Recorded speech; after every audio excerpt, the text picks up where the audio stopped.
Let's talk about peace before we can move on. All right? Peace between you and I. Oh, me and you? Yeah, yeah. Oh, that's water under the Saigon Bridge. That's already done. Bro, that's done. You turned that AC on, I already feel that's very good. 50 times more peaceful. Can we do this from now on? And I'm going to let you have the Saigon Bridge, okay? Yeah. No more Asian references. Okay, fair enough. For the rest of the thing. Done deal. What do I get out of it? What do you get out of it? Yeah, you're just not going to make me sweat anymore. No. You're going to get out of it is you're going to get probably a T-shirt. No? Do we have any? We ran out. Okay, we ran out. Can I have it now to use as a sweat We have stickers. No, what you're going to get out of me is maybe the potential of being a lifelong friend. My heart is still open to that idea.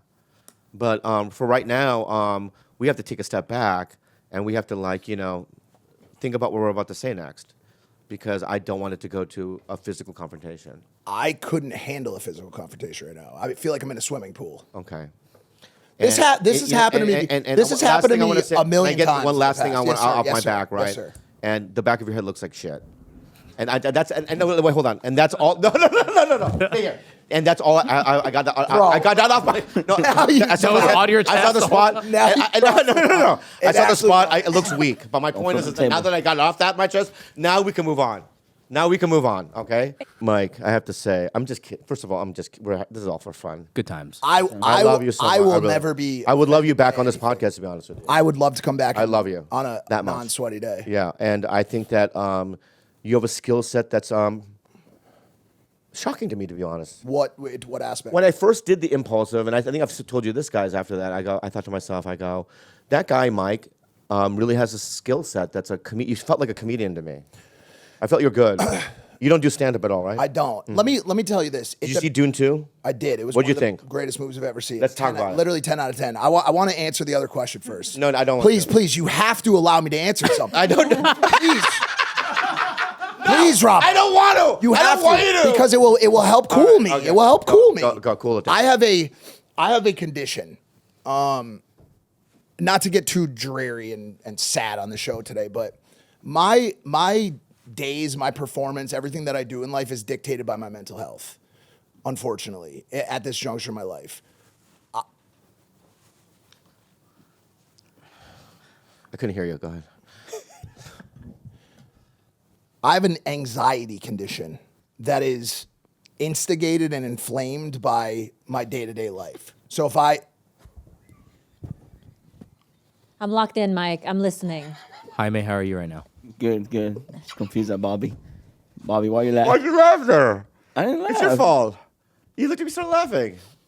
Go ahead. I'm sorry, Mike. Go ahead.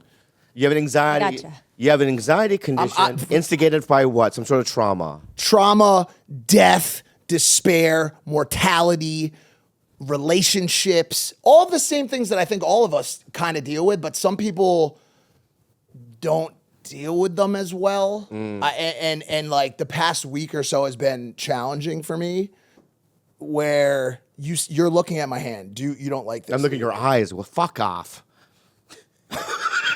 Don't look at your eyes. I'm looking at your eyes. Fuck off. What was that? No, I'm offended by it. I was looking at your eyes, not your hand, man. Dune 2. Dune 2. Dune 2. No, don't go to Dune 2. You don't go to Dune 2. Mike, power through. 10, No, I had to finish 10 out of 10, No, dude. finish it. No, finish your insecurity. No. Your insecurity. No, because this is a comedic show, and No, I'll tell you about my trauma. No, but it's not your turn. Oh, yeah, go ahead. That's what I'm saying. I thought that was it. All right, go ahead. one of the reasons I came on the show was to have fun today. Were you having a blast? I actually am. Me too. I know it doesn't look like it because I'm sweating. It's a great time. But I've had this happen to me. I have panic attacks, and I really do. I struggle with this a lot, and it's one of the reasons why you asked me if I've ever done stand up, and even if people told me like, "Yo, you're funny, like you're good at comedy, whatever," I don't think I would be able to do it. I have really, really fucked up nerves, and if something doesn't go right for me, like I make a joke about my friendship with someone and their Korean background, I'll just start sweating. Spiraling. Yeah, I'll start spiraling. Everyone's looking at me. They thought you were funny at first, but now they just think you're a loser. So it's hard for you to Did you even see Dune 2? Like it's just so funny because, I love when people make assumptions about something when they haven't even done it. About stand-up, you mean? Yeah, I mean, you don't know. Well, I don't know. I can draw. You don't know. You No, can draw. I've never skydived, right? And I can name you a million things that I opinions about it, and I have no idea what it's about.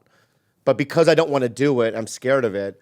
These things come about, but at the end of the day, I still haven't experienced it, so I don't know. What are you scared of about? What scares you about it? Dying. Okay, so Or the chute not opening. So if you did something similar, like bungee jumping or something in the same vein, and that scared you a lot, could you draw a conclusion about skydiving based on experiences? In No, other I places still in can't. life? No, I can't because it's still a complete. When you're bungee jumping, you have a tether, Yeah. right? So it's like skydiving, you don't. Yeah, So that thing can snap. you can It snap. snapped Yeah, for before. sure. I understand that it's a different horror. It's a different horror. I think bungee jumping is actually more dangerous than skydiving. Yeah. Can you look up the death statistics on those two, please? Yeah. Somehow bungee jumping seems scarier. It is. It's Even. where I've done both. But what It's you're scary. saying is that you did something similar to stand up and it didn't go well. So I'm you sweating on your podcast. Yeah. We're just sitting here, so Yeah, I that's can true. make an assumption. Yeah. Based on that until I'm able to get over this fear of talking about certain topics or conflict or confrontation or dropping the ball on a joke or whatever, that I probably would find myself in a similar scenario given the application to another place. Yes, you in the back. Okay. Can I ask you a question? Yes. Do you think that you would sweat as much the 8th time you did my podcast? Absolutely not. You would still sweat. No.